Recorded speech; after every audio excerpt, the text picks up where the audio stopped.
Magandang araw po sa inyo lahat. Welcome po muli sa ating Liturgical Bible Study para sa Family Catechesis. Kami po ang Garcia family. Papakilala po kami sa isa. Dana. Ako po, Sister Baby Garcia. Brother Norman.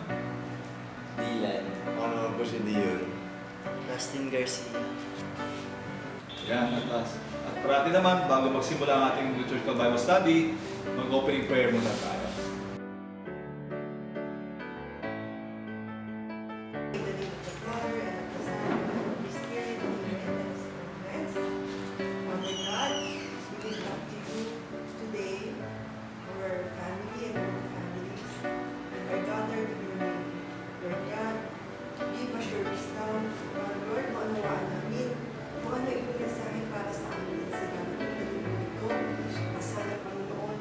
Bless mo kami lahat upang lahat na iyong mensahe ang tulas ng buhay at upang, Panginoon, kami lahat din ay maging instrumento sa pagbabago sa ikabubuti ng aming pamilya at ng mga tao na makakalimutan sa amin.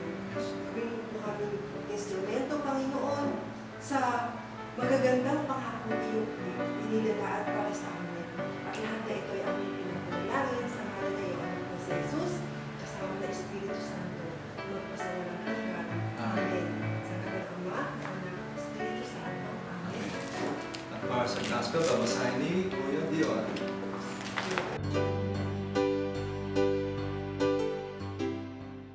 A reading from the Holy Gospel according to John. Glory to you, O Lord. As Moses lifted up the bronze snake on a pole in the desert, in the same way the Son of Man must be lifted up, so that everyone who believes in him may have eternal life. For God loved the world so much that he gave his only Son, so that everyone who believes in him may not die but have eternal life. For God did not send his Son into the world to be its judge, but to be its Savior. Those who believe in the Son are not judged, but those who do not believe have already been judged, because they have not believed in God's only Son. This is how the judgment works.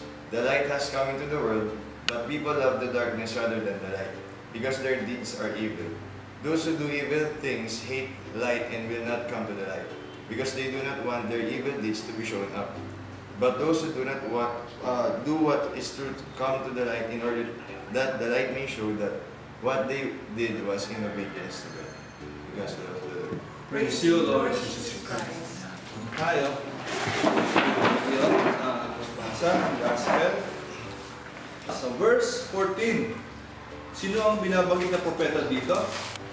Moses.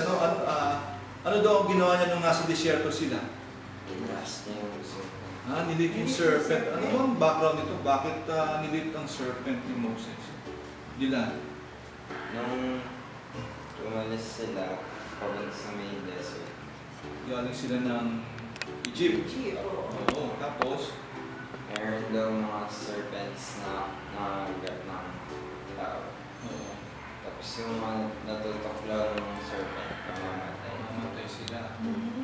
Kaya sinabi ni God kay Moses na gumawa siya ng serpent. Isang rod ng serpent. Tapos itaas niya para lahat ng tao makakita dun sa may rod. Hindi na mamamatay. So parang maliligtas sila, no? Pagka tumitingin pala dun sa shape ng serpent. Thank you, bilang. So, dito pa sa verse 14, ano naman daw ang gagawin na sa anak ng tao? Justin. Kailangang itaas ang anak ng tao. Kasi tataas din siya pareho ng Parang serpent. serpent, ano? Ayan. At sa verse 15, yun daw maniniwala sa anak ng tao, anong mangyayari? Dina. Everyone who believes in Him may have eternal life. So parang yung sa disyerto pala, no? Pag tumingala ka, magkakaroon ka rin ng kaligtasan. Hindi mo mamatay. Ayan. Sa verse 16 na Kuya Dion, bakit ginawa ng Diyos ito? Binigay kanyang isang anak. Dahil mahal niya Manila. Ang mahal niya, lalo ang mahal niya sa libutan. At kapag daw niniwala sa kanyang anak, anong mangyayari? They have eternal life. Nagkaroon ng eternal life ulit. So, sa verse 17 naman, pinadala ba ng Diyos ang kanyang anak sa sanlibutan para husgahan ito? Hindi po. Hindi naman daw. Pero, anong talagang rason niya, purpose niya? Para ma-save din. Para ma-save din. Okay. Verse 18 na tayo. No? Ano daw ang naiiwasan ng mga naniniwala sa Kanya? Dustin, ano ang naiiwasan nila? Maparusahan. Maparusahan. At, pero pag hindi naniwala sa Kanya, ano na ang magiging husga? Parusa na talaga. No? Yan. At sa verse 19, magkaroon ito, verse 19 at 20, ano? Sa verse 19, yung mga nahusgahan, paano ba nangyayari ito? Yung ito na liwanag sa sanlibutan, anong ginagawa ng mga ibang tao? Lumana yung sila sa ilog. O, saan sila pumupunta? Sa madilim. Gusto sa madilim. Bakit sa dilim, ano? Oo. Hindi makita yung masamang ginagawa.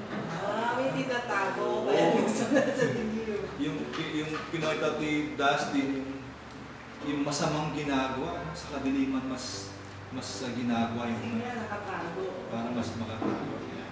Sa verse 20, so yun na yun, no? Ito yung sagot ni Dustin kanina, na kapag ka yung masamang ginagawa mo talagang lalayo sa liwanag, para may tago nga. May gusto ko dagdag nito. Yun nga, Dad. Kasi si Lord pinadala niya yung kanyang anak, siya yung ilaw.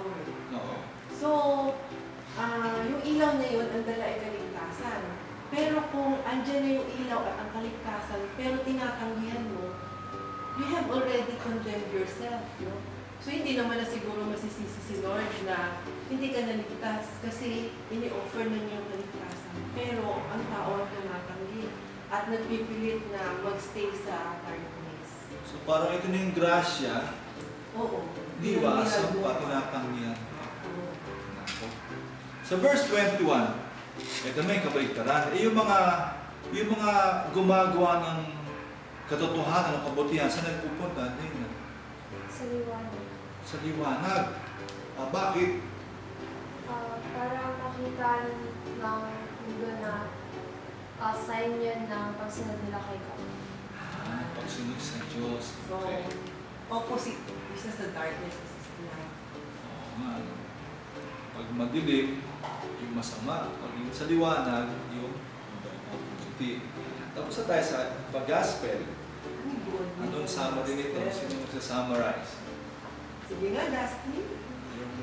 Si God, binigay niya yung bugtong na anak niya para naligtas tayong lahat. Kasi yung kay Moses pinagawa niya ng rod para naman maligtas mula din sa mga So